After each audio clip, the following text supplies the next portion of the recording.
کہ رمضان سے پہلے کے جو کام ہیں ان پر کچھ روشنی ڈالی جائے تاکہ رمضان آنے سے پہلے رمضان کی تیاری، کام سے پہلے کام کی تیاری ہوتی ہے۔ جب کوئی بہت اہم مہمان آنے والا ہوتا ہے تو اس کے آنے سے پہلے انتظام کیا جاتا ہے، اسے کہاں بٹھانا ہے، کہاں سلانا ہے، کہاں نہلانا ہے، واش روم کہاں ہے، کھلانا کیا ہے، کس طرح سے اس کو پروٹوکول دینا ہے۔ آنے کے بعد نہیں ہوتا یہ کام۔ تو رمضان آنے سے پہلے اگر ہم اس کی تیاری کر لیں گے تو اس مہمان کی انشاءاللہ قدر ہوگی، اور عزت دار انسان کو اگر عزت دی جائے تو وہ اس کا بدلہ ضرور دیتا ہے۔ دو قسم کے لوگ ہوتے ہیں نا، ایک احسان فراموش ہوتے ہیں اور ایک وہ ہوتے ہیں جو تھوڑے سے احسان کا بدلہ بھی بہت زیادہ دیتے ہیں۔ احسان فراموش، آپ احسان کرتے رہیں تو ان کی صحت پہ کوئی فرق نہیں پڑتا۔ تو رمضان ایک ایسا مہمان ہے جو احسان فراموش نہیں ہے، بلکہ آپ اگر اس کو عزت دیں گے، اس کا احترام کریں گے، اس کا اکرام کریں گے تو آپ کو بہت نواز کے جائے گا۔ آپ اگر بعض مہمان ہیں نا سادہ چائے پلائیں گے تو وہ آپ کو دودھ پتی پلائے گا، آپ اسے انڈے والا برگر کھلائیں گے تو وہ آپ کو پیزا کھلائے گا۔ کچھ مہمان ایسے ہوتے ہیں، آپ اگر اسے بغیر بوٹی کی بریانی کھلائیں گے تو وہ آپ کو گوشت والی بریانی کھلائے گا۔ تو رمضان ایک ایسا مہمان ہے جو تھوڑا سا اکرام کرنے پر بھی آپ کو بہت زیادہ نوازتا ہے، تھوڑا نہیں نوازتا۔ لیکن رمضان کی جو نوازشیں ہیں، رمضان کے جو تحفے ہیں، جو رمضان آپ کو گفٹ دے گا اگر آپ اس کو عزت دیں گے تو وہ اس کا گفٹ ہونا ان لوگوں کی سمجھ میں آتا ہے جن کا آخرت پر ایمان ہو۔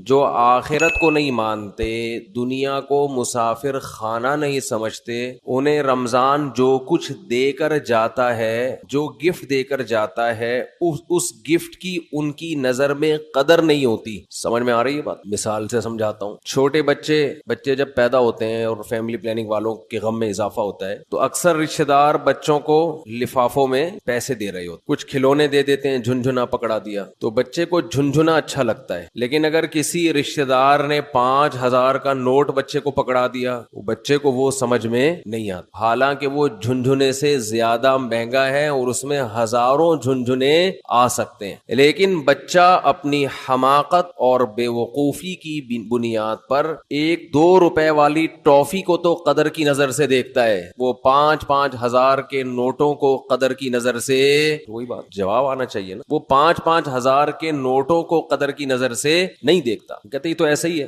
کھائے گا اس کو۔ تو اس میں اس 5,000 کے، ابھی تک تو 5,000 کا نوٹ ہے، میرا خیال ہے 50,000 کا نوٹ بھی عنقریب آنے والا ہے۔ جس حساب سے معیشت ڈاؤن ہو رہی ہے تو 50,000 کا نوٹ بھی عنقریب آ جائے، بلکہ تول کے نوٹ بکیں گے، 1 کلو 5,000 کے نوٹ چاہیے مجھے، اس طرح سے سیٹ اپ چلنے والا ہے۔ تو اب بچے کے دل میں جو 5,000 کے نوٹ کی قدر نہیں ہے، اس میں 5,000 کے نوٹ کا قصور ہے یا بچے کا قصور ہے؟ بچے کا قصور ہے بھائی۔ یہ 5,000 کے نوٹ میں ٹافیوں کے ڈبوں کے ڈبے آ سکتے ہیں۔ تو رمضان آپ کو کیا گفٹ دے کر جاتا ہے، اس گفٹ کی قدر ان لوگوں کی نظر میں ہے جو اس دنیا کو حقیقی زندگی نہیں سمجھتے، جو اس کو اصل سمجھتے، ان کی نظر میں رمضان ٹینشن کے علاوہ کچھ بھی نہیں، خام خواہ کی ٹینشن ہے، کیونکہ وہ کہتے ہیں رمضان مولویوں کا مہینہ ہے۔ کس کا ہے؟ مولوی سیزن آتے ہیں نا، یہ مولویوں کا ہے۔ تو میں یہ عرض کر رہا تھا کہ رمضان کس کا مہینہ کہلاتا ہے؟ مولاناؤں کا مہینہ، حالانکہ یہ مولویوں کا مہینہ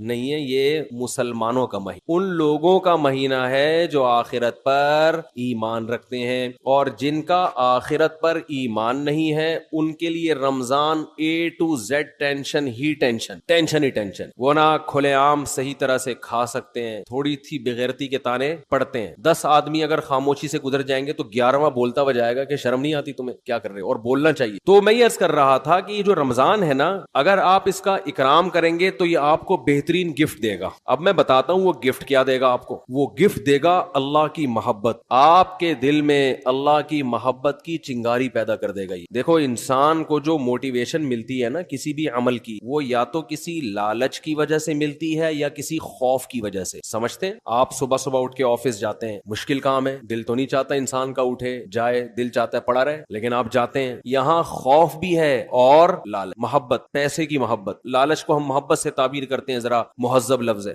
آپ جاتے ہیں, ایک محبت ہے پیسے سے, ہر انسان کی نیچر ہے کہ پیسے آئیں گے, گٹکا بھی کھائیں گے, نسوار کا انتظام بھی ہوگا, پان کا انتظام بھی ہوگا, گھر میں راشن بھی ڈلے گا, بہت ساری چیزیں آئیں گی. اگر یہ محبت پیسے کی ختم ہو جائے تو آپ کو عمل پہ موٹیویشن نہیں ملے گی. بعض دفعہ خوف ہوتا ہے انسان کے دل میں. خوف کیا کرتا ہے کہ آپ کو یہ ڈر ہے کہ اگر میں آفس نہیں گیا, میں نے یہ کام نہیں کیا تو مجھے جاب سے نکال دیں, میں غریب ہو جاؤں گا. یہ خوف ہے جو آپ کو ابھارتا ہے عمل. ماہرین یہ کہتے ہیں کہ خوف سے بھی کام ہوتا ہے اور محبت میں بھی ہوتا ہے, لیکن خوف سے جو کام ہوتا ہے اس کام میں مزہ نہیں آتا, لہذا وہ کام زیادہ جاندار نہیں ہوتا. لیکن محبت کی وجہ سے جو کام ہوتا ہے وہ کام مزیدار بن جاتا ہے, کیونکہ آپ کی محبوب چیز آپ کو اس میں ملنے والی ہوتی ہے. سمجھ میں آ رہی ہے بات کہ نہیں آ رہی ہے؟ غزوہ احد میں صحابی رسول, غزوہ بدر میں ایک صحابی شریک نہیں ہو سکے. انہیں نہیں پتا تھا کہ میدان جنگ کا میدان قائم ہو جائے گا اور یہ ہوگا اور وہ ہوگا, انہیں نہیں پتا تھا. جب مسلمانوں کو فتح ہوئی تو انہوں نے منت مانی. منت ہوتی ہے نا, اللہ میرا یہ کام ہو جائے تو میں یہ کروں گا, میرا یہ کام ہو جائے تو میں یہ کروں گا. یہ واجب ہو جاتی ہے, اس لیے منتیں نہیں ماننی چاہیے. لوگ کہتے ہیں نا اللہ میرا فلاں کام ہو گیا تو میں اتنے روزے رکھوں گا, اتنا صدقہ کروں گا, وہ فرض ہو جائے گا آپ کے اوپر, اس لیے ویسے ہی دعا مانگ لیا کریں اللہ سے. بعض لوگ اتنی اونچی اونچی منتیں مان لیتے ہیں پھر ان سے پوری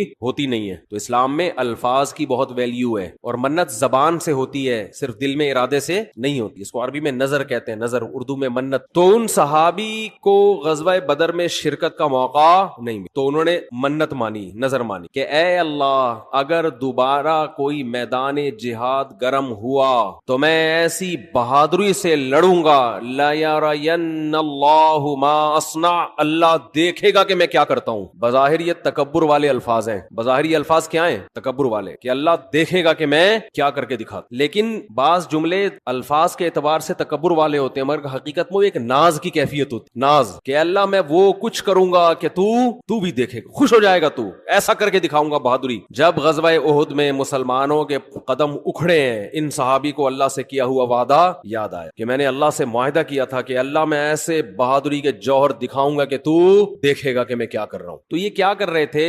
کھجور کھا رہے تھے نا, تو کھجور کا تھیلا انہوں نے پھینکا اور انہوں نے کہا کہ جنت اتنی قریب ہے میرے, اور کھجور کھانے کا وقت بہت طویل ہے, اتنا ٹائم لگے گا اس میں, بہت دیر ہو جائے گی. اور گئے میدان جنگ میں, بہادری سے لڑے, اتنی بہادری سے لڑے اور شہید ہوئے کہ انگلیوں کے پوروں سے, فنگر پرنٹ سے ان کی بہن نے ان کو پہچانے کہ میرے بھائی کی لاش ہے. قرآن مجید کی آیتیں نازل ہوئیں, من المؤمنین رجال صدقوا ما عاهدوا الله علیہ فمنهم من قضى نحبه ومنهم ينتظر. مومنین میں بعض ایسے بھی ہوتے ہیں کہ اللہ سے جب کوئی معاہدہ کر لیتے ہیں تو اس معاہدے کو پورا کر کے چھوڑتے ہیں. وہ انہی کے بارے میں نازل. تو جب ان کو یقین تھا کہ جنت میرے سامنے ہے تو انہیں وہ کھجور تناول کرنا بھی مشکل لگا. یہ خوف کی وجہ سے نہیں لڑ رہے کہ اگر میں نہیں لڑا تو جہنم میں جاؤں گا, بلکہ کس کی لالچ میں لڑ رہے ہیں؟ جنت کی اور اللہ کی محبت میں لڑ رہے ہیں. تو انسان جب خوف کی بیس پہ کام کرتا ہے اس میں جان نہیں ہوتی, اور جب کسی محبت اور لالچ میں کام ہوتا ہے تو اس کام میں اس کی کوالٹی بہت شاندار ہوتی ہے. تو اللہ نے ہمیں رمضان کا جو مہینہ دیا,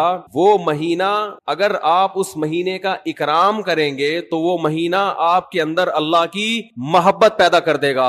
اور جب انسان کے دل میں محبت پیدا ہوتی ہے تو محبوب کے حکم کو فالو کرنا مشکل نہیں اور آسان بھی نہیں, بلکہ مزیدار بن جاتا ہے. 3 درجات ہوتے ہیں نا, حکم کی اتباع کرنا مشکل, اور اس سے اوپر کیا ہے؟ مشکل ختم ہو گئی, نہ مزیدار ہے نہ مشکل ہے. لیکن اس سے اوپر کا درجہ کیا ہے کہ حکم پر عمل کرنا کیا بن گیا؟ مزیدار بن جائے. یہ کیفیت انسان کی ہو جاتی ہے. تو اگر آپ رمضان کا حقیقی معنوں میں اکرام کریں گے تو رمضان آپ کو اللہ کی محبت کا گفٹ دے کے جائے گا. وہ کیسے؟ زبان آج بہت خشک ہو رہی ہے, پانی نہیں ہے, یا موسم میں شاید خشکی ہے, کچھ ایسا سیٹ اپ, موسم میں خشکی ہے میرا. تو رمضان جو ہے آپ کو اللہ کی محبت کا, جزاک اللہ, اتنا یخ ٹھنڈا پانی بس کافی ہے, گرم نہیں ہے, سادہ, پہلے ہی گلا ہمارا بیٹھا رہتا ہے, اوپر سے اور بیٹھا. تو اللہ کی محبت کا گفٹ دے کے کیسے؟ انسان کی یہ نیچر ہے, یہ فطرت ہے کہ وہ جس کے لیے قربانی دیتا ہے نا, جس کے لیے, تبلیغ والے کہتے ہیں نا, جس چیز پہ جان, مال اور وقت خرچ ہوتا ہے انسان کے دل میں اس کی ویلیو پیدا ہو جائے. ایک غریب آدمی جو رکشہ چلاتا ہو, سارا دن پسینہ بہاتا ہو, اس کو جو دہاڑی یا جو اجرت ملتی ہے اس اجرت کو وہ بڑی احتیاط سے خرچ کرتا. اور ایک آدمی وہ ہے جس کے ابا کا انتقال ہوا اور 6 رکشے اس کو وراثت میں مل گئے. ایسا بھی ہوتا ہے نا, وہ ان رکشوں کی ایسی کی تیسی, باپ کا مال سمجھ کے لوگ کہتے ہیں نا اڑا رہا ہے, خود تو محنت کی نہیں ہے, ابا سے وراثت میں ملا ہے, اڑا دیتا ہے انسان. تو ہمیں جو ایمان کی نعمت ملی ہے یہ وراثت میں ملی ہے, اس میں ہمارا خون پسینہ بولو نا کیا ہو گیا, نہیں بہا. ابا چونکہ مسلمان تھے, اماں مسلمان تھیں, اس وجہ سے ہم بھی کیا ہو گئے, تو ایک پسینہ نہیں بہا ہمارا, خون کا ایک قطرہ نہیں بہا, تو فری پھوکٹ میں ہمیں کیا مل گیا. حضرت بلال کو اسلام فری میں نہیں ملا. وہ جب مسلمان ہوئے گرم ریتوں پہ لٹایا گیا, ان سینے پہ بھاری بھرکم پتھر رکھے گئے. کیا اللہ نے لوگ کیسے خاندانی بنائے, وہ نظریات کو فالو کرتے ہیں, وہ کلچر کو فالو نہیں کرتے. حضرت بلال کو کیا مل رہا تھا, اس میں اچھی والی زندگی گزر رہی تھی, غلام تھے وہ, تو حبشی لوگ غلام ہی ہوا کرتے تھے عربوں کے, کھانا پینا مل رہا تھا, ایک ٹینشن, تو بڑے بڑے پتھر سینے پہ رکھے جا رہے ہیں, گرم ریت پہ لٹایا جا رہا ہے, مگر نعرہ لگا رہے ہیں احد احد, خدا کیا ہے, ایک ہے, میں نہیں مانوں. کیسے ویژنری, کیسے نظریاتی. خباب ابن ارت رضی اللہ تعالی عنہ رسول اللہ صلی اللہ علیہ وسلم کے پاس آئے مکہ میں, وہو متوسد له متوسد ببرد له او کما قال, کہ آپ صلی اللہ علیہ وسلم کی چادر تھی, اس سے آپ صلی اللہ علیہ وسلم کوہنی پہ سر رکھے لیٹے ہوئے. لوگ کہتے ہیں مسجد میں سونا منع ہے, ایسی ہمارے علم میں کوئی حدیث نہیں ہے. مسجد میں سونا جائز ہے, البتہ مسجد کو سرائے بنا لینا سونے کی جگہ, سارا محلے کو جہاں جگہ نہیں مل رہی تو کہاں کے سو رہا ہے مسجد میں, یہ غلط. نماز کے لیے آئے مسجد میں آپ, اور اگر کوئی آیا نماز کے لیے سستانے کے لیے ذرا لیٹ بھی جائے تو اللہ کی طرف سے کوئی پابندی نہیں. آئے نماز کے لیے, ہاں یہ نہ ہو کہ سرائے بنا لیا جائے, مسجد کو ہوٹل بنا لیا جائے کہ جس کو جگہ نہیں مل رہی, گھر میں بیوی سے پٹا ہوا ہے, سارے محلے والے یہاں آ جائیں. لیکن بذات خود جائز ہے مسجد میں سونا, اور اگر اکا دکا کبھی کوئی مسجد میں آ بھی جائے صرف سونے کے لیے تو بھی کوئی ناجائز نہیں ہے. ناجائز اس وقت ہوگا جب اس کو عام معمول لوگ بنا لیں. حضرت علی رضی اللہ تعالی عنہ کی کچھ ناراضی ہوئی حضرت فاطمہ سے, میاں بیوی میں ہوتی ہے, تو آپ صلی اللہ علیہ وسلم جب گھر گئے حضرت فاطمہ سے ملے, پتہ چلا بھئی کچھ ناراضی ہوئی ہے, اور حضرت علی مسجد چلے گئے, تو وہاں حضرت علی مٹی میں لیٹے ہوئے تھے, آرام کر رہے تھے. اسی پہ آپ صلی اللہ علیہ وسلم نے فرمایا یا ابا تراب, اے مٹی والے. تو اسی کے بعد حضرت علی اپنی کنیت کیا کہتے تھے, ابو تراب. تو اس سے پتہ چلتا ہے کہ اگر کوئی مسجد میں آ کے لیٹ جائے تو اللہ کی طرف سے کوئی پابندی نہیں ہے. لیکن یہ ضرور ہے کہ لوگ اس کو سنا ہو کہ سارے محلے والے لیٹے ہوئے, یا لیٹنے کی جگہ ہی بنا لی, کبھی کبھار ہو جاتا ہے انسان. مسجد والے بعض دفعہ بہت سختی کرتے ہیں. اب سفر میں جب ہم چلتے ہیں نمازیں پڑھتے ہیں, سفر کے دوران بعض دفعہ انسان 2 رکعت پڑھی ظہر کی, تھوڑا سستانے کے لیے لیٹ گیا تو ڈنڈا لے کے کھڑا ہوا ہوتا ہے, نکلو یہاں سے, پھر گالیاں بھی دے رہے ہوتے. وہی واقعہ پھر یاد آتا ہے مجھے, ایک آدمی کی بھینس مسجد میں آ گئی تو مولوی صاحب پکڑ کے ڈنڈے سے مارنے لگے. تو دیہاتی جس کی بھینس تھی وہ بھاگتا ہوا آیا, کہہ رہا ہے مولوی صاحب بے زبان جانور ہے, اس کو مار رہے ہو, کبھی مجھے دیکھا آپ نے مسجد, تو بے عقل بے زبان ہے, غلطی سے مسجد میں آ گیا, اس کو کیوں مار رہے, میں آؤں عقل مند ہوں, مجھے مارو تو سمجھ میں بھی آتا ہے, اس بیچارے کو کیوں مارے, اس کا کیا قصور. تو ایسا مسجدوں کا ماحول بنا لیا ہے کہ کوئی آئے نہیں مسجد میں, تو اتنی سختی نہ کریں. تو کہاں سے کہاں بات چلی جاتی ہے یار. تو آج ویسے بھی کھوپڑی سیٹ نہیں ہے میری, جی کھوپڑی سیٹ آرام نہ ہونے کی وجہ سے نہیں ہے, ویسے کھوپڑی سیٹ ہے الحمدللہ. تو رمضان کی بات چل رہی تھی, ہاں میں یہ عرض کر رہا تھا کہ فری میں جو انسان کو چیز ملتی, ہمیں ایمان ملا ہے فری میں. ابا مسلمان اماں مسلمان تو ہم بھی مسلمان, سارے اڑوس پڑوس مسلمان ہیں, قدر نہیں ہے. صحابہ کو ایمان ملا محنت کرنے کے بعد. آج بھی بہت سے غیر مسلم مسلمان ہوتے ہیں, میں حیران ہوتا ہوں, بعض ہندو بچیوں کے فون آتے ہیں, گھر کے اندر رہتے ہوئے مسلمان ہو گئی. ایک ہندو لڑکی کا 2-3 سال پرانی بات ہے, فون آیا, میرا خیال ہے 16-17 سال, یہ بچپنے ہی کی, مینٹلی تو انسان بچہ ہی ہوتا ہے اس نے اسلام قبول کیا, پورے رمضان کے روزے بھی گھر میں رکھے, کسی نے اس کو تبلیغ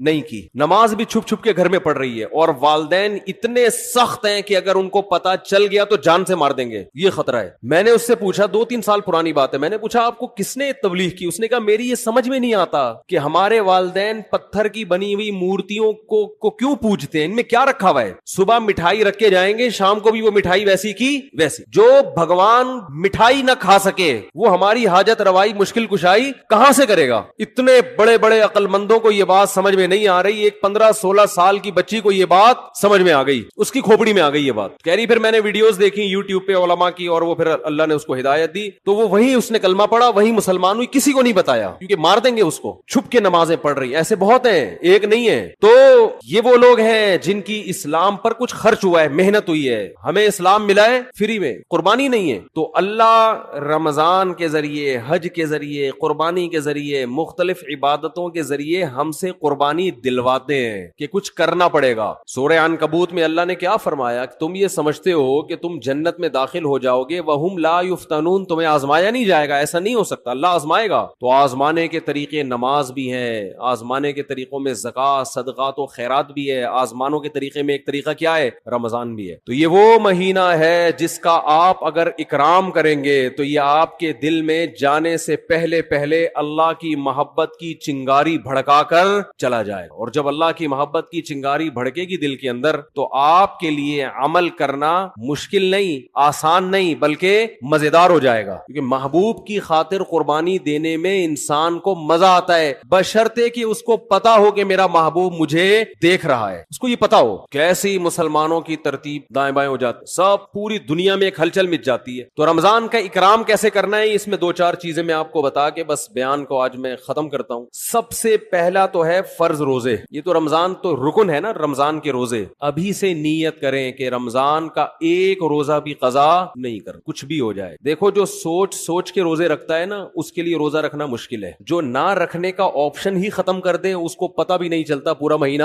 گزر جاتا. بعض لوگ روزے کے بارے میں سوچتے ہیں رکھوں کہ نہیں رکھوں, ان کے لیے ایک روزہ ٹینشن ہے, ایک روزہ ٹینشن. اور اگر آپ نے یہ عزم کر لیا کہ بھائی میں مسلمان ہوں, نو کا آپشن میرے پاس نہیں ہے, تو پتہ ہی نہیں چلتا. ویسے ایک روزہ رکھو کتنا مشکل کام ہے بھائی. ہم لوگوں سے بتاتے ہیں پیر اور جمعرات کا روزہ سنت ہے, اچھا خاصا ٹینشن ہوتی ہے کیونکہ سنت ہے نا, فرض تو نہیں ہے. رکھیں نہیں رکھیں ایک ٹینشن, رکھنے کے بعد بھی بعض اوقات بھی سوچ رہا ہوتا ہے یار نہ رکھتا تو اچھا تھا. بعض دفعہ یہ بھی وسوسے آنا شروع ہوتے ہیں شیطان کی طرف سے. لیکن جو کام کرنا ہی کرنا ہے تو اس میں انسان فارغ ہو جاتا ہے کہ بھائی یہ اس میں ٹینشن ختم ہو جاتی. تو یہ نہ سوچیں کہ میں کتنے رکھوں گا. خواتین کے جو ایام ہوتے ہیں نا مینسز کے, ان ایام کی حفاظت, ان کو شمار کرنا عورت پہ فرض ہے. یہ خوب سمجھ لیں.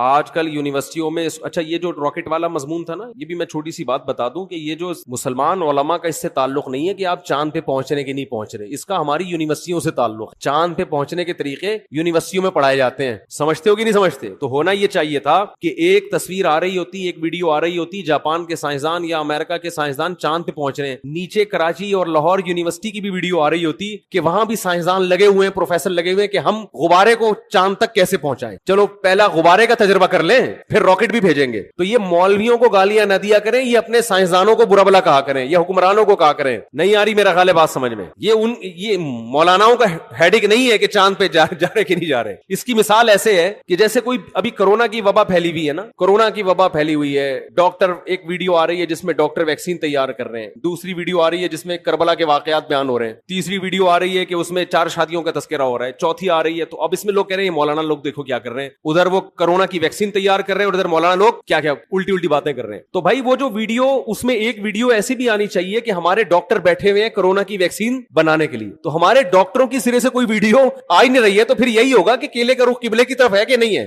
پھر تو یہی ہوگا نا کچھ. بھائی فیس بک والے کو کچھ تو چلانا ہے نا ویورز بڑھانے کے لیے, تو اس کو ہمارے سائنسدان مل ہی نہیں رہے, کوئی دھماکے کرتے ہوئے, کوئی راکٹ بھیجتے ہوئے, تو پھر وہ 4 شادیوں کی ویڈیو چلائے گا اور کیا کرے گا وہ. تو یہ مولاناؤں کی ٹینشن نہیں ہے بھائی, یہ ہماری یونیورسٹیوں کا جو نظام تعلیم اور ہمارے حکمرانوں کی کرپشن, انہوں نے ملک کو کھنڈرات میں دھکیل دیا ہے. میں تو کہتا ہوں جو فیس بک پہ ویڈیوز ڈالتے ہیں نا, یہ نہ ڈالا کریں کہ کیلے کا رخ قبلے کی طرف ہے کہ نہیں ہے, کیونکہ لوگ کہتے ہیں یہ دیکھو کہ کس چیز میں لگے ہوئے. اصل ویڈیو یہ آنی چاہیے کہ ایک طرف آپ یہ دکھائیں کہ سائنٹسٹ خلائی سیارے بھیج رہے ہیں آسمان میں, وہاں سے چھلانگے مار رہے ہیں, دوسری طرف کراچی کے گٹر کے ڈھکنوں کی تصویریں آنی چاہیے, ڈھکن یہاں کیا ہوئے ہوئے ہیں, کھلے ہوئے ہیں, تیسری طرف گدے گھوڑے کی لیدوں کی تصویریں آنی چاہیے, کچرے کے ڈھیر آنے چاہیے, چرسی آنے چاہیے پائپ کے اندر بیٹھے ہوئے. پھر اصل لبرل لوگوں کا اصل چہرہ آئے گا, کیونکہ یہ حکم, یہ جو ملک ہے لبرل لوگوں کے ہاتھ میں, یہ مولاناؤں کے ہاتھ میں نہیں ہے. پھر آئے گا ایک طرف دیکھو سائنسدان راکٹ بھیج رہے ہیں وہاں پہ, اور ادھر کراچی میں گٹر کے ڈھکن لگانے کے لیے بھی حکومت تیار نہیں ہے. تو لوگ سائنسدانوں کا مولویوں سے مقابلہ کروا رہے ہیں, حالانکہ دونوں کی فیلڈ بالکل الگ الگ ہے. نہیں آ رہی میرا. تو آسمان میں خلائی سیارے بھیجنا مولویوں کی فیلڈ تھوڑی. مولوی موٹیویشن کرے گا, آپ کو موٹیویٹ کرے گا کہ سیارہ بھیجنے کے کیا اسلام میں فضائل ہیں, ٹھیک ہے نا, سائنسدان بننے کے کیا فضائل ہیں, ڈاکٹر بننے کے کیا فضائل ہیں, وہ مولانا بیان کرے گا. ہر چیز میں علماء کو برا بلا کہتے ہیں لوگ. دوسری بات یہ کہ فیس بک اور یوٹیوب کی دنیا تو کھلی ہوئی ہے نا, بہت سے لوگ مولانا نہیں ہوتے, مولانا بن کے آئے ہوئے ہیں وہ. تو آپ ہر ایک پر یہ ٹھپا لگا رہے ہیں مفتی ہیں. مفتی عبد القوی کو بھی لوگوں نے کیا بنا دیا, اتنے فون آئے میرے پاس, مفتی صاحب دیکھیں مفتی عبد القوی کیا کر رہے ہیں, یہ ہوتے ہیں مفتی. میں نے کہا بھائی اس پہ کون کہاں مفتی لگانے پر گورنمنٹ کی طرف سے کوئی پابندی نہیں ہے. کس نے بولا یہ مفتی ہے؟ کسی کو بھی اٹھا کے مفتی آصف زرداری صاحب کر دو آپ, پھر کہو دیکھو یہ مفتی لوگ کیا کیا کر رہے ہیں. مفتی کا ڈگری کوئی ہمارے ملک میں کوئی سسٹم نہیں ہے, پتھر اٹھاؤ مفتی نکلے گا نیچے سے. اور صرف یہ مفتیوں کے ساتھ نہیں ہو رہا, ڈاکٹروں میں بھی ایسے ہی ہے, جعلی سرٹیفکیٹ کے ڈاکٹر بھرے ہوئے ہیں, اور حکیم تو ہول سے, جس کا دنیا میں کوئی کام نہیں ہے وہ حکیم بنا ہوا ہے. اور اس سے بھی زیادہ ہول سیل کے حساب سے روحانی عامل ہیں, روحانی جن چڑیل بھوت بھگانے والے, وہ تو اتنے ہر ایک کو روحانی علاج آتا ہے. ایک صاحب مجھے دبئی میں ملے کہ میرا روحانی علاج کر دیں. میں نے کہا میرا ایک یوٹیوب پہ وہ ہے کلپ ہے اس بارے میں, بڑے خوش ہوئے, کہتے ہیں اس کلپ کا نام کیا ہے کلپ کا. میں نے کہا اس کا نام ہے روحانی علاج والوں کا علاج, روحانی علاج والوں کا. تو خیر میں جلدی سے بات کو سمیٹ کے ختم کرتا ہوں, وقت پورا ہو گیا. کہ بھائی دیکھو اللہ کے لیے جب قربانی دو گے نا, تو قربانی کے صلے میں اللہ کی محبت پیدا ہوگی. پہل آپ کو کرنی پڑے گی. ایک بالش آپ آؤ گے تو اللہ آپ کی طرف طرف ایک ہاتھ آئے گا، پہل آپ کو، تو اس پہل میں آج یہ عزم کرے سب سے پہلے. میں خواتین کے کچھ بات عرض کر رہا تھا کہ اپنے جو ان کے مینسز کے ایام ہوتے ہیں ان کو عورت پر واجب ہے کہ وہ نوٹ کر کے رکھے، کیونکہ عادت سے اس کا تعلق ہے کہ جتنے دن کسی خاتون کی عادت ہے پھر اگلے مہینے اتنے دن تک وہ ایام شمار ہوں گے. یہ میں زیادہ ڈیپ میں نہیں جا رہا ابھی. تو بہت سی خواتین پاک ہو جاتی ہیں مگر روزہ چھوڑ دیتی ہیں، بہت سی ناپاک ہوتی ہیں مگر روزہ رکھتی ہیں. تو مسائل کا علم ہے ہی نہیں. بہشتی زیور ایک جامعۃ الرشید نے چھاپی ہے، آسان بہشتی زیور، تسہیل بہشتی زیور کے نام سے. وہ کتاب ہر گھر کی ضرورت ہے. اس میں بہت روز مرہ کے مسائل لکھے ہوئے. ہمارے اہل حدیث حضرات اس پہ اعتراضات کرتے ہیں، تو کسی مسئلے پر اعتراض کریں تو میرے سامنے لے کر آئیں. اس کو سمجھتے ہیں کہ نہیں سمجھتے؟ اعتراض کرنا آسان ہوتا ہے، گورنمنٹ کی طرف سے کوئی پابندی نہیں ہے. ابھی میرا وہ بات ہوئی تھی نا، مناظرہ لوگوں نے نام دے دیا، حالانکہ مناظرہ نہیں تھا. اس میں ہوا یہ تھا کہ وہ یہ بار بار کہہ رہے تھے تقلید یہ ہے تقلید وہ ہے. میں نے کہا آپ بیٹھیں پہلے مجھے بتائیں تو آپ کے ہاں تقلید کی ڈیفینیشن کیا ہے، تو میں پہلے لکھوں گا، پھر اگلی نشست میں ہم اس پہ کیا کریں گے، بحث کریں گے. کیونکہ ایسے ادھر ادھر باتیں کرنا بہت آسان ہوتا ہے. تو سامنے بیٹھ کے آپ مجھے ریٹن لکھ کے دیں، میں پہلے آپ کے دعوے کو سمجھوں گا آپ کا دعویٰ ہے کیا، پھر ہم اس پہ بحث کریں گے. تو محترم نے دعویٰ یہ بتایا کہ کسی کی کو بلا دلیل فالو کرنا کیا کہلاتا ہے، تقلید، اور یہ حرام ہے، ناجائز ہے. تو میں نے کہا کسی کی بھی تقلید و حرام ہے؟ انہوں نے کہا کسی کی بھی تقلید و حرام ہے. وہ موجود ہے، ریکارڈ ہے. تو میں نے ان سے کہا کہ اچھا کوئی تابعی اگر صحابی کی تقلید کرتا ہے، بغیر دلیل ان کی بات کو مانتا ہے، تو یہ بھی حرام ہے. اب وہ یہاں کی بات کو انہوں نے کیا شروع کر دیا، گھمانا. وہ کہہ رہے ہیں کہ وہ بھائی آپ نے خود ہی دعویٰ کیا، یا تو آپ دعوے سے رجوع کرو، میں تو موقع دے رہا ہوں آپ کو دعوے سے رجوع کرنے کا، میں کوئی بحث تھوڑی کر رہا ہوں آپ سے. آپ کہہ دو بھائی مجھ سے تھوڑی سی مسٹیک ہوئی تھی تقلید کی ڈیفینیشن کرنے میں، بلکہ اصل میں یہ نہیں بلکہ یوں ہے. تو میں نے کہا تو حدیث کی کتابوں میں بہت سے فتوے صحابہ کے، تابعین نے آ کے مسئلہ پوچھا، انہوں نے جواب دے دیا، وہ چلے گئے، نہ انہوں نے دلیل پوچھی نہ انہوں نے دلیل بتائی. تو کہہ رہے ہیں آپ حوالہ پیش کریں. تو میں نے کہا آپ انکار کریں کہ ایسا نہیں ہے تو میں حوالہ پیش کروں گا، نہ انکار کر رہے ہیں، ٹھیک ہے نا. میری عادت ہے گل ویلے دی تے پھل موسم دا، ٹو دا پوائنٹ بات کرنے کی عادت ہے. تو انہوں نے اس کو مناظرہ بنا دیا، بحث کی طرف لے کر چلے گئے. تو مجھے غصہ آیا پھر کہ بھئی میرا ٹائم ویسٹ کرنے کے لیے آئے ہو. میں کوئی پروفیشنل مناظر نہیں ہوں، نہ میں آپ سے مناظرے کے لیے بیٹھا ہوں، اور میرا دل صاف تھا لہذا میں نے ان کو ریکارڈ کرنے کی بھی اجازت دی. انسان کے دل میں چور ہوتا ہے تو ریکارڈ کرنے کی اجازت نہیں دیتا. اور میں نے ان کو یہ کہا لائیو نہیں کریں، کیونکہ بعض دفعہ انسان کی زبان سے ایسی بات نکل جاتی ہے کہ وہ پبلش کرنے کی نہیں ہوتی. لیکن انہوں نے خیر اس کو لائیو بھی چلایا اور جو کچھ ہوا سب کے سامنے ہے. تو گل ویلے دی پھل موسم دا، ٹو دا پوائنٹ بات ہونی چاہیے. تو وہ یہ سمجھ رہے تھے شاید میں ان کو نیچا دکھانا چاہتا ہوں. نہ میں نیچا دکھانا چاہتا ہوں بھائی، میں آپ سے آپ کا دعویٰ سمجھنے کی کوشش کر رہا ہوں کہ آپ کا تقلید کے بارے میں موقف کیا ہے. وہ کہنے تفسیر کی فلاں کتاب میں یہ لکھا. بھائی تفسیر کی کتاب میں کیا لکھا ہے یہ تو مفسر کا موقف ہے نا. میں تو اہل حدیث کا موقف پوچھنا چاہتا ہوں، آپ کا موقف کیا ہے. تو آج کا جو دور ہے نا حق کو سمجھنے کا نہیں ہے، بس ایک دوسرے کو نیچا دکھانے کا وہ ہے. تو بات کیا چل رہی تھی یہ؟ ہاں میں یہی کہہ رہا تھا یہ جو بہشتی زیور کتاب ہے نا مسائل کی، یہ گھر میں رکھیں. یہ بہت ہندوستان میں اس کتاب کو اللہ نے جتنی مقبولیت عطا فرمائی ہے اتنی مقبولیت کسی دوسری کتاب کو نہیں ملی ہے. جہیز میں خواتین کو یہ کتاب دی جاتی تھی تو جامعۃ الرشید نے آسان کر کے چھاپی ہے. اور اگر کوئی اہل حدیث حضرات کہتے ہیں یہ غلط ہے، یہ قرآن و سنت کے خلاف ہے، تو مجھے بتائیں کون سا مسئلہ قرآن و سنت کے خلاف ہے، میں اس کا جواب دوں گا انشاءاللہ. اور پھر ان سے کہیں کہ آپ ایک ایسی کتاب لے کر آئیں جو قرآن و سنت کے موافق ہو. آپ تو مسائل کی کتاب لکھیں نا، آپ کی تو کوئی ہے ہی نہیں اس طرح کی. یہ فوراً جواب میں کہتے ہیں ہماری کتابیں یہ جو ابو داؤد اور بخاری ہماری ہیں. تو آپ بخاری اور ابو داؤد گھر میں رکھیں اور روز مرہ کے مسائل آپ اس سے نکالیں، آپ کو نہیں ملیں گے. تبھی تو علماء کتابیں لکھتے ہیں کہ آسان کر کے قرآن و سنت کی روشنی میں مسائل کا علم کو ایک جگہ جمع کر دیا جائے. تو آپ لکھ لیں کوئی کتاب، آپ بخاری مسلم سے ہی لکھ لیں. نہ خود لکھ رہے ہیں نہ لکھی بھی کتاب، کیڑے نکالنا ہے بس. ابھی وہ مشہور فتنہ پرست نے کیا کیا ہے، وہ میرا ایک بیان میں ایک نازیبہ الفاظ آئے تھے جس سے میں نے معذرت بھی کی کہ وہ ہے نا مفسرین کے بارے میں نے کہا، حالانکہ وہ میرا مقصد مفسرین نہیں ان کے حوالے، کہ آپ بار بار مفسرین کے جو حوالے دے رہے ہیں تو ان حوالوں کا تذکرہ نہ کریں. آپ سے جو سوال پوچھا جا رہا ہے اس کا جواب دیں. تو ایک مشہور زمانہ ہے انہوں نے کیا کیا، توصیف الرحمان راشدی نے یہ کہا، فلانے نے یہ کہا، سب کے جو اس طرح کی چیزیں ہیں نا نکال کے کلپ بنا کے مارکیٹ میں چلا دی. تو علماء کی باتوں کو میں جو اس طرح کی نیگیٹو چیزوں کو اگر آپ کتابوں سے جمع کرنا شروع کریں گے اور تقریروں سے جمع کر کے کلپ بنائیں گے تو اس سے معاشرے میں جوڑ پیدا نہیں ہوگا بلکہ توڑ پیدا ہوگا. یہ بالکل ایسے ہی ہے جیسے آپ سب کی دعوت کریں اور آپ بولیں تمہارے ابا نے فلاں سن میں یہ غلط کام کیا، تمہارے چاچا نے فلاں سن میں یہ غلط کام کیا، تمہارے ماموں نے فلاں سن میں یہ غلط کیا، اور تمہاری پھپھو ایک دفعہ پکڑی گئی تھی بھاگ کے، پھر آئی تھی توبہ کر لی تھی لیکن پکڑی گئی تھی، اور تمہاری خالہ کو بھی میں نے دیکھا ٹکٹکی باندھ کے تمہارے چاچو کو دیکھ رہی تھی. یہ سارا کر کے آپ نے ایک دسترخوان پہ سب کو دعوت کی اور یہ کلپ چلا دی اور کہا میں جوڑ پیدا کرنے کے لیے یہ کام کر رہا ہوں، میرا مقصد امت میں توڑ نہیں ہے. واڑے واہ خدا کی قسم مزہ آ گیا.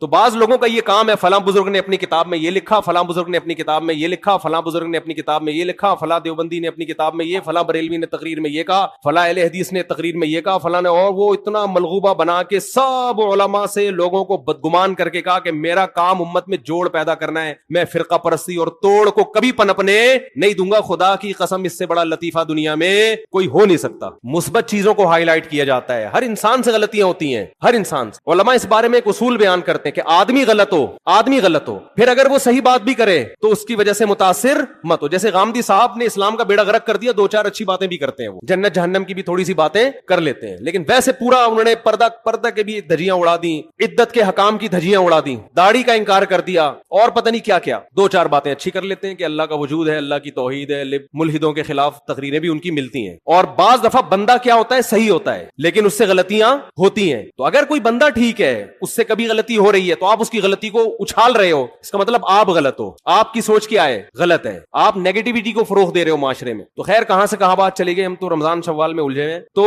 بہشتی زیور کتاب ہے، مسائل بہشتی زیور، حضرت مولانا اشرف علی تھانوی کی. جہاں حضرت مولانا اشرف علی تھانوی کا نام آئے گا لوگ فوراً کہتے ہیں انہوں نے اپنے نام کا کلمہ پڑھایا تھا، اشرف علی رسول اللہ. میں ممبر پہ بیٹھ کے دعوے سے کہتا ہوں انہوں نے کبھی اپنے نام کا کلمہ نہیں پڑھایا. اس کے میں ویڈیو ریکارڈنگ میں جواب دے چکا ہوں، اور اس جواب کا جو جواب آیا ہے نا وہ ادھورا آیا، اس میں میری پوری اعتراضات کا جواب دیا نہیں گیا ہے. اس لیے میں کہہ رہا ہوں ایک دفعہ سامنے بیٹھ کے میں محترم سے اشکال کر لوں گا کہ حضرت اشرف علی تھانوی جو کلمہ پڑھوایا ہے اس کی حقیقت کیا ہے. میں سامنے بیٹھ کے میں مناظرہ نہیں کروں گا، بحث بھی نہیں. جیسے لوگوں کو اجازت ہوتی ہے نا سوال پڑھنے کی، بھائی محترم کی مجلس میں لوگوں کو اجازت ہے کہ سوال پڑھ کے سناتے ہیں، تو ہمیں بھی تو اجازت دو نا. میں نہیں پڑھ سکتا تو میرا کوئی نمائندہ چلا جائے گا، وہ جا کے آپ کی خدمت اقدس میں سوال پڑھ لے گا. آپ کا ظرف اتنا بھی نہیں ہے کہ آپ کسی کو آپ کی مجلس میں سوال پڑھنے کی اجازت دے دو. ہم نے تو یہاں کھلی اجازت دی ہوئی ہے نا، بیان کے بعد سب کو اجازت ہے سوال پوچھنے کی. تو حضرت مولانا اشرف علی تھانوی نے اپنے نام کا کلمہ نہیں پڑھایا، وہ غلط حوالے دے رہا ہے، جھوٹ بول رہا ہے. اور اگر پڑھایا ہے کلمہ فرض کر لے تو پھر وہ مسلمان نہیں ہے، پھر آپ ان کو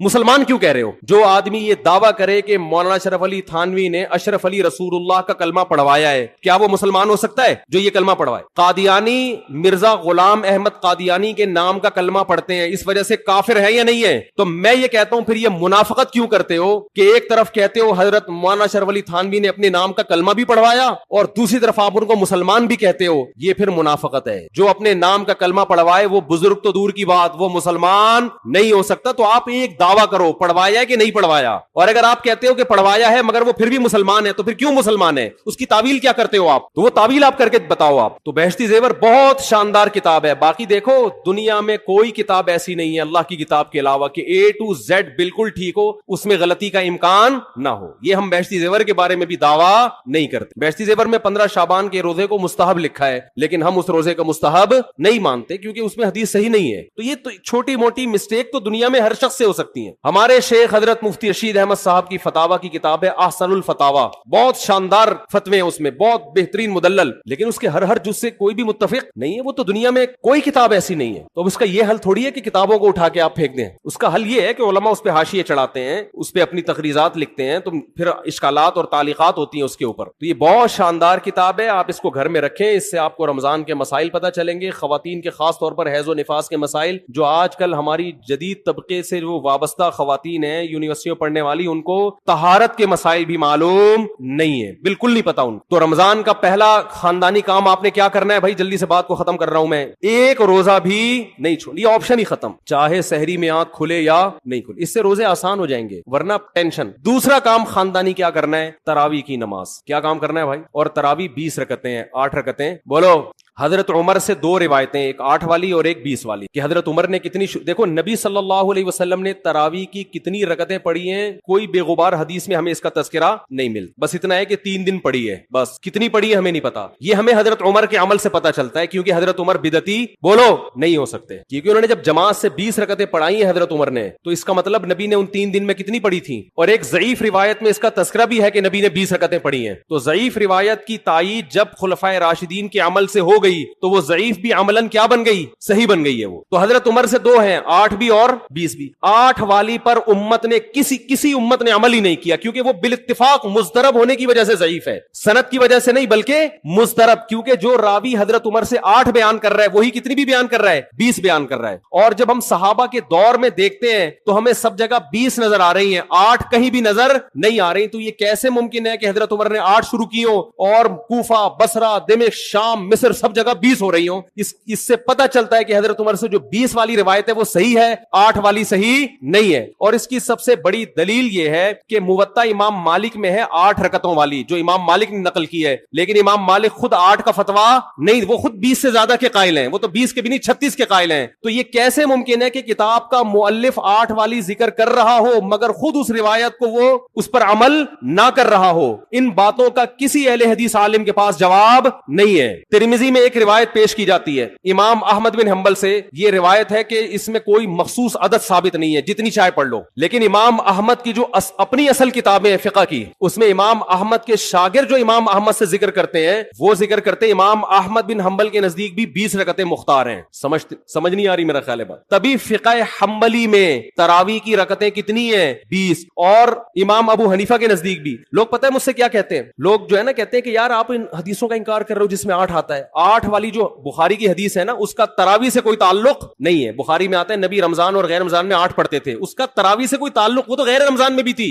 اتنی سینس نہیں ہے یار, آپ ہمیں قرآن و حدیث سکھا رہے ہو اور ہمیں اپنا مقلد بنا رہے ہو اتنے بڑے بڑے مجتہدین کی تقلید چھوڑ کے. میں لوگوں سے ایک بات کہتا ہوں, ایک قرآن و حدیث وہ ہے جو ابو حنیفہ, شافعی, مالک اور احمد بن حنبل نے سمجھا, اور ایک قرآن و حدیث وہ ہے جو 15ویں صدی کے مولوی سمجھ رہے ہیں. کس کی فہم زیادہ صحیح ہوگی بولو بھائی؟ ایک قرآن وہ ہے جو انجینئر بیان کر رہا ہے حدیث, ایک حدیث کی تفصیل وہ ہے جو امام مالک بیان کر رہے ہیں, ابو حنیفہ بیان کر رہے ہیں جن کی 80 ہجری میں پیدائش ہوئی ہے, تابعین میں سے ہیں, جو امام شافعی بیان کر رہے ہیں. تم امام شافعی کو چھوڑ رہے ہو, تم امام ابو حنیفہ کو چھوڑ رہے ہو, تم امام مالک کو چھوڑ رہے ہو, تم احمد بن حنبل جیسے محدث اور فقی جو امام بخاری کے استاذوں میں ہیں ان کو چھوڑ کر فالو کس کو کر رہے ہو؟ انجینئر کو. اور تم کہہ رہے ہو ہم صرف قرآن و حدیث کو مانتے ہیں, ہم کسی اور چیز کو نہیں مانتے. تم قرآن و حدیث کو نہیں مانتے میرے بھائی, تم مقلد ہو, اندھے مقلد ہو. تم قرآن و حدیث کی اس تشریح کو مانتے ہو جو انجینئر کر رہا ہے, اس تشریح کو نہیں مانتے جو احمد بن حنبل کر رہے ہیں, جو ابو حنیفہ کر رہے ہیں, جو امام مالک کر رہے ہیں, جو امام شافعی کر رہے ہیں. یہ بڑے بڑے تابعین, تبع تابعین, مجتہدین جن کو پوری امت نے فالو کیا ہے. تو 8 رکعت کی جو موطا امام مالک کی حدیث ہے, اس 8 رکعت پہ امام مالک نے فتویٰ نہیں دیا. کیوں؟ اس لیے کہ وہ حدیث مضطرب ہے, اس میں راوی ایک بیان پہ ٹکتا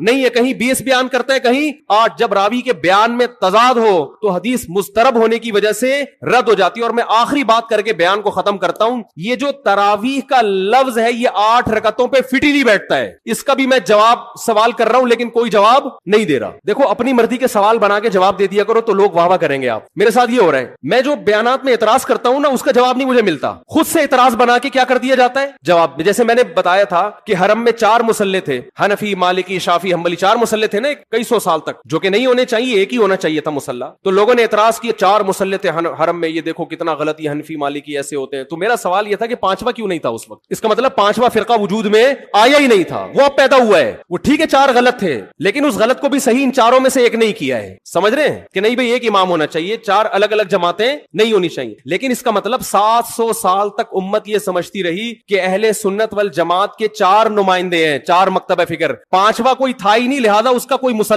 تھا ہی نہیں. تو سوال یہ تھا, لیکن جب سوال یہ پوچھا جائے تو ایسے جواب ملتا ہے کہ وہ سوال ہی پی جاتے ہیں. سوال یہ جواب یہ دیا کہ غلط ہو رہا تھا, یہ بدعت ہے, اور یہ بدعت ہے, یہ ناجائز ہے. تو ہم کب کہہ رہے ہیں کہ صحیح تھا بھائی وہ, لیکن یہ پوری دنیا میں نہیں ہو رہا تھا, یہ صرف حرم میں ہو رہا تھا. اور اس کو ختم بھی حنبلیوں نے کیا ہے کہ نہیں جی امام ایک ہونا چاہیے, سارے چاہے حنفی ہو شافعی ہو اس امام کے پیچھے نماز پڑھیں گے. سمجھ میں آ رہی ہے بات کہ نہیں آ رہی؟ تو سوال یہ تھا کہ 700 سال یا 400 سال تک امت کی نمائندگی ان 4 مکاتب فکر نے کی ہے حرم میں, 5ویں نے کوئی اپلیکیشن بھی نہیں دی. اس کا مطلب 5واں تھا ہی نہیں. اور جو آپ یہ مختلف الفاظ بیان کرتے ہو کہ امام احمد بن حنبل اہل حدیث تھے, فلاں میں اہل حدیث تھے, تو امام احمد بن حنبل اگر اس طرح کے اہل حدیث تھے تو پھر امام احمد بن حنبل کے فالوورز کو اہل حدیث کیوں نہیں کہا جاتا ہے, حنبلی کیوں کہا جاتا ہے؟ نہیں آ رہی بات میرا. یہ ایسے ہی ہے جیسے جماعت المسلمین والے کہتے ہیں کہ ہم نبی کے دور سے ہیں اور پھر بخاری میں دکھاتے ہیں جماعت المسلمین کے الفاظ. او بھائی یہ والی جماعت المسلمین نہیں تھی, یہ تو باقاعدہ آپ نے رجسٹر کروائی ہے 1975 میں. وہ جماعت المسلمین صحابہ کو جماعت المسلمین کہا گیا ہے. تو یہ جو اہل حدیث کا لفظ ہمیں پرانے وقتوں میں ملتا ہے یہ محدثین کے لیے ملتا ہے, یہ کسی مخصوص فرقے کے لیے نہیں ملتا. پھر بھی میں اہل حدیث کو اہل سنت میں داخل سمجھتا ہوں, میں پھر بھی ان کو نہیں کہتا کہ جہنم میں جائیں گے, لیکن میں کہتا ہوں کہ آپ کم از کم اس چند 100 سال پہلے آپ پیدا ہوئے ہیں, آپ کی جماعت وجود میں آئی, ہم پھر بھی آپ کو گلے لگانے کے لیے تیار ہے, اور ہم صدیوں سے چلے آ رہے ہیں. آپ ہمیں کیا کر رہے ہو؟ آپ ہمیں گمراہ لوگوں میں داخل کر رہے ہو. تو اسلام بہت پہلے بر صغیر میں آیا ہے, جس شکل میں آیا وہی شکل ٹھیک ہے, بات کی چیزوں پر اعتماد نہیں ہوتا ہمیں. تو میں ایک بات کر کے بیان کو ختم کرتا ہوں, یہ جو 8 کا لفظ ہے نا تراویح کا لفظ ہے یہ 8 رکعتوں پر صادق بولو نہیں آتا. بہقی کی حدیث ہے اور بھی روایتیں اس بارے میں کہ اسلاف جب تراویح کی نماز پڑھا کرتے تھے, اسلاف سے مراد صحابہ تابعین, تو 4 رکعتوں کے بعد آرام کیا کرتے تھے. تو اس لیے 4 رکعت کو ترویحہ کہا گیا. کیا کہا گیا؟ ترویحہ. روح سے نکلا ہے روح. استراحت کا لفظ سنا ہے آپ لوگوں نے؟ آرام. استراحت کسے کہتے ہیں؟ آرام. ترویح آرام دینا. راحت, راحت کا لفظ تو اور آسان ہے نا. ارے راحت کا لفظ نہیں سنا؟ راحت کسے کہتے ہیں؟ آپ کہہ رہے ہوں وہ اسے کہتے ہیں ہمارے محلے میں رہتی ہے. راحت کہتے ہیں آرام, ریسٹ. استراحت, راحت. روح یروح ترویحا, باب تفعیل میں جب جاتا ہے آرام دینا. تو ترویحتن, کیونکہ 4 رکعتوں کے بعد آرام کرتے تھے تو ان 4 رکعتوں کو کیا کہا گیا؟ ایک ترویحہ, یعنی ریسٹ ہے اس کے بعد. اب ترویحہ کا جو لفظ ہے نا, 4 رکعتوں کے بعد کیا ہو رہا ہے؟ ریسٹ. اٹ از کالڈ ترویحہ. سب کو پتہ ہے 4 رکعتوں کو ترویحہ کہتے ہیں. 2 ترویحوں کو عربی میں کہیں گے ترویحتان. کیا کہیں گے؟ جیسے رجل کا معنی ایک آدمی, رجلان 2 آدمی. عربی میں 2 کے لیے الگ لفظ استعمال ہوتا ہے, 2 سے زیادہ کے لیے الگ. تو اگر یہ 8 رکعتیں ہوتی تو ان کو محدثین تراویح نہ کہتے بلکہ ترویحتان کہتے یا ترویحتین کہتے. کیا کہتے؟ 2 ترویحیں, اور ان کے بیچ میں ویسے بھی ریسٹ کی ضرورت پڑتی نہیں. ٹھیک ہے, 4 رکعت کے بعد امام بیٹھتا, بولتے چل بھائی آگے جلدی کر, جانا بھی ہے گھر میں ہم. تو ترویحتین کہتے, ان کو محدثین تراویح نہیں کہتے. اور تراویح کا لفظ ہے جمع. عربی میں جمع کم سے کم افراد کتنے ہوتے ہیں اس کے؟ 3. تو کم سے کم 12 رکعتیں ہونی چاہیے. لیکن تراویح بھی جمع کثرت ہے, جمع قلت کثرت. جمع اقصا کہتے ہیں جو بہت زیادہ جمع ہو. تو پتہ ہے 4 رکعتیں کافی زیادہ ہیں تو ان کو تراویح کہا جائے گا. 4 رکعتیں تھوڑی سی بھی ہو تو ان کو تراویح. 4 رکعتیں اگر 3 دفعہ آئیں گی تو اس کو بھی علی وجہ الکمال ہم پورے طور پر تراویح کا لفظ اس پہ صادق نہیں آئے گا. بات آ رہی ہے سمجھ میں کہ نہیں آ رہی ہے؟ سمجھ میں سب آ رہی ہے, لیکن گھننے بن جاتے ہیں, گھماتے ہیں. اب دیکھیں نا یوٹیوب پہ اس کا جو بیان آئے گا نا اس میں گھمایا ہوا ہوگا, اس میں گھمایا ہوا, یہ اپنی طرف سے نکالا ہوا ہے. اپنی طرف سے نہیں بھائی, بہقی کی حدیث ہے, مصنف ابن ابی شیبہ کی روایتیں ہیں, آپ دیکھ لو. اس میں لوگ کہتے ہیں حوالہ کیوں نہیں دیا مفتی صاحب نے. آپ انکار کرو, میں حوالہ دوں گا انشاءاللہ. آپ انکار کرو کہ ایسا نہیں ہے, ہم ٹائم بچا رہے ہیں اپنا. وہ مجھے کہہ رہے تھے نا اس بحث میں کہ مفتی صاحب آپ دلیل دو, جو دعویٰ کرے دلیل اس کے ذمے ہے. میں نے کہا دلیل اس کے ذمے اس وقت ہے جب سامنے والے دعوے کا انکار کرے. میں نے ستار بھائی کو میں نے کہا کہ ستار بھائی تم نے 1 لاکھ روپے لیے ہیں. ستار بھائی کہہ رہے ہیں نہیں, ہاں لیے ہیں. تو مجھے کیا ضرورت ہے میں گواہ پیش کروں کہ دلیل دوں؟ وہ مان رہا ہے. تو یہ سب مانتے ہیں. یہ تو علماء جس نے بھی حدیث کی کتابیں پڑھی ان کو پتا ہے کہ ترویحہ کا لفظ اس لیے لکھا ہوا ہے اس میں. تو اسلاف سے مسجد نبوی میں, حرم میں ایک رمضان بھی ایسا نہیں گزرا جب سے حضرت عمر نے 20 رکعتیں شروع کرائی ہیں کہ 20 رکعت سے 1 رکعت بھی کم ہوئی. زیادہ تو ہوئی ہیں, کم بولو نہیں ہوئی ہے. 1 امت اتنی بڑی گمراہی پر 1400 سال سے جمع ہو گئی. تو میرے بھائی جو آپ سے قرآن و سنت کے نام پہ بات کرے نا, اسے بولے بھائی ٹھیک ہے میں قرآن و سنت ہی کو مانتا ہوں, مگر قرآن و سنت کی وہ تشریح جو ان مجتہدین نے کی ہے اس کو مانوں گا. جو 15ویں صدی کے مولوی کر رہے ہیں تشریح, میں اس کو بولو نہیں, چاہے وہ سعودی ہوں. لوگ کہتے ہیں سعودی عرب میں 8 رکعتیں ہر جگہ ہو رہی ہیں. سعودی عرب میں آج ہو رہی ہیں, 100 سال پہلے کے سعودی عرب میں 8 رکعتیں کہیں بھی نہیں ہوتی. تو یہ کوئی سعودیوں کا کلمہ تھوڑی ہم نے پڑھا ہے کہ جو سعودی عرب میں تو بہت سے لوگوں کی داڑیاں نہیں ہوتی, تو کیا مطلب داڑھی کا انکار کر دو گے آپ؟ تو ہم نے فالو کرنا ہے امام مالک کو, امام احمد بن حنبل کو, امام شافعی کو. یہ بڑے بڑے محدثین تھے, مجتہدین تھے. خلفائے راشدین کو, خلفائے راشدین کے دور میں کوئی ایک روایت دکھا دو 8 رکعتوں والی, کوئی ایک روایت. ہاں جو حضرت عمر سے موطا میں منقول ہے اس کا جواب میں نے دے دیا. اس کے علاوہ کہیں دکھا دو کہ بصرہ میں, کوفہ میں, دمشق میں, صحابہ تابعین کے دور میں رمضان میں 8 رکعتوں سے جماعت سے نماز کسی نے پڑھی ہو. تو نہیں ہے کچھ بھی اس میں. تو اس لیے جو طریقہ صدیوں سے تواتر کے ساتھ چلا آ رہا ہے وہ کتنی رکعتوں کا ہے؟ 20 رکعتوں کا. تو اسی کو فالو کرنا چاہیے.